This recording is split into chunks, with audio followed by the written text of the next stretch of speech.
I have been on the internet for about 11 years. In 3 of those 11 years, I have talked about my family history. I have met with family I didn't even know existed. I have met with friends of my uncle, franchisees, very, very trustworthy sources. I have come across a few liars in the family, such as somebody that leaked a fake recipe to the Chicago Tribune in 2016. I have encountered impersonators with unhealthy obsessions about my family, and they go as far as to cross the line with slandering my family so that they could get the spotlight, yada, yada. And in my journey on TikTok, when I was viral on there talking about this stuff, trying to educate people on the actual legacy, I've gotten hundreds of comments of people claiming to have the recipe, claiming that their parents brought it home, hundreds of comments of them claiming that the Colonel gave it to them to entrust and use in their own restaurants or to keep a secret in their family. I've come across hundreds of comments of people claiming it. And I just take it with a grain of salt. There's not even a point in me explaining why I'm calling bullcrap on it, because I've made the videos several times. I made my responses on it several times.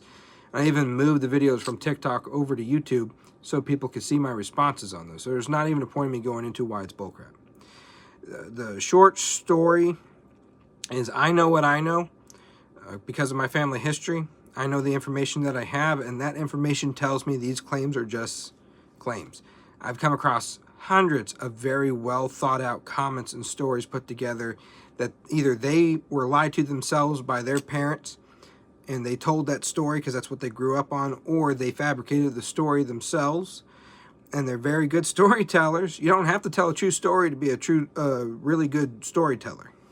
But the fact of the matter is, my uncle did not hand out the recipe. He is very careful with his recipe once it became famous. No franchisee or worker of Kentucky Fried Chicken that worked in the average store knew what was in the recipe other than what the public listing shows. The people that did know in the family were held by contract.